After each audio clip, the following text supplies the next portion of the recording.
आदमी ने royal hospital के डायरेक्टर को शादी के फंक्शन में बुलाया ताकि वो ये साबित कर सके कि उसने 35 करोड़ डॉलर का मेडिकल ट्रीटमेंट करवाया था। लेकिन बहुत देर तक इंतजार करने के बाद भी डायरेक्टर नहीं आया। उसकी गर्लफ्रेंड को शक होने लगा कि ये आदमी कोई फ्रॉड है और उसने पुलिस से कहा कि उसे तुरंत अरेस्ट किया जाए। तभी अचानक डायरेक्टर आ गया। सब लोग शॉक हो गए ये देखकर कि वो सच में रॉयल हॉस्पिटल का डायरेक्टर था। जब डायरेक्टर को पता चला कि इस आदमी पर झूठा इल्जाम लगाया गया है तो उसने तुरंत 3 साल पुरानी ट्रीटमेंट की इनवॉइस निकाल ली। उस पर रॉयल हॉस्पिटल की स्टैंप लगी हुई थी जो उसकी ऑथेंटिसिटी को साबित कर रही थी। लेकिन गर्लफ्रेंड को अब भी यकीन नहीं हुआ। उसे लगा कि ये डायरेक्टर भी आदमी ने ही किसी को हायर करके बुलाया है। आखिर वो 3 साल से उसके साथ थी और जानती थी कि वो एक गरीब इंसान है। फिर डायरेक्टर ने बताया कि भले ही उसे आदमी की असली पहचान ना पता हो, लेकिन वो ये जरूर जानता है कि उसकी बड़ी बहन एक नेशनल फीमेल जनरल है, दूसरी बहन एक हॉलीवुड मूवी स्टार है और तीसरी बहन फाइनेंस वर्ल्ड में एक स्टॉक मार्केट गुरु है। ये सुनकर गर्लफ्रेंड और ज्यादा गुस्से में आ गई और बोली कि ये सब फ्रॉड है। उसे तो आदमी की तीनों बहनों के बारे में सब पता था। वो बोली कि उसकी सबसे बड़ी बहन 30 साल की है और अभी तक उसकी शादी नहीं हुई तो उसकी हालत इतनी अच्छी नहीं हो सकती और उनके घर में सिर्फ 2 बेडरूम हैं, तो अगर तीनों बहनें एक साथ घर आएं तो एडजस्ट भी नहीं कर पाएंगी। जब भीड़ ने आदमी का मजाक उड़ाया तो आदमी ने कहा कि उसकी माँ का स्टेटस तो और भी जबरदस्त है, अगर उसने बता दिया तो सब शॉक हो जाएंगे। गर्लफ्रेंड की माँ ने मजाक उड़ाते हुए कहा, क्या तुम्हारी माँ दुनिया की सबसे अमीर इंसान है? आदमी ने जवाब दिया, हाँ मेरी माँ दुनिया की सबसे अमीर इंसान है। अब तो सबको लगा कि आदमी पागल हो गया है। किसी को यकीन नहीं हुआ कि उसकी माँ इतनी अमीर हो सकती है। सिर्फ रॉयल हॉस्पिटल का डायरेक्टर उस पर भरोसा कर रहा था। लेकिन गर्लफ्रेंड ने फिर से कहा कि ये सब एक साथ प्लान करके फ्रॉड कर रहे हैं। जब सब लोग अब भी आदमी की पहचान पर शक कर रहे थे तो डायरेक्टर ने उसे सलाह दी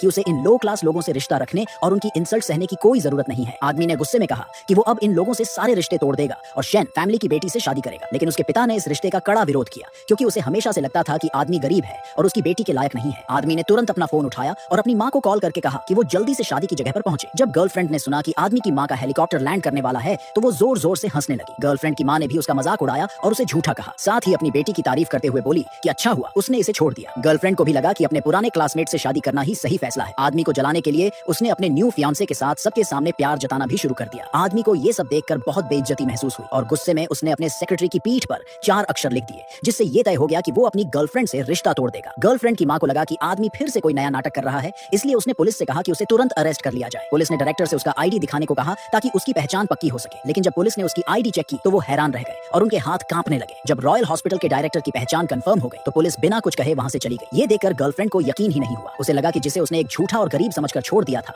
उसका रॉयल हॉस्पिटल के डायरेक्टर से क्या लेना देना हो सकता है। लेकिन डायरेक्टर ने सबको समझाया कि असल में वही आदमी के लेवल तक पहुंचने की कोशिश कर रहा था। पर आदमी के पुराने क्लासमेट्स को अब भी यकीन नहीं हुआ कि वो किसी बिलियनियर का बेटा हो सकता है। आखिर वो उसके क्लासमेट रह चुके थे और जानते थे कि उसके पिता के गुजरने के बाद उसकी माँ शहर में सैनिटेशन वर्कर बनकर काम करती थी ताकि उसे और उसकी 3 बहनों को पाल सके। गर्लफ्रेंड को शक होने लगा कि शायद रॉयल हॉस्पिटल के डायरेक्टर की आईडी भी नकली है और ये सब मिलकर कोई बड़ा स्कैम कर रहे हैं। आदमी के पुराने क्लासमेट ने उसे धमकाया कि वो कबूल कर ले कि वो एक फ्रॉड है वरना वो उसकी माँ की सैनिटेशन जॉब छिनवा देगा। तभी नाजुक मौके पर आदमी की माँ अपनी सैनिटेशन वर्कर की यूनिफॉर्म में वहां आ गई और गुस्से में पूछा, बताओ कौन है जो मेरी नौकरी छिनवाने की धमकी दे रहा है?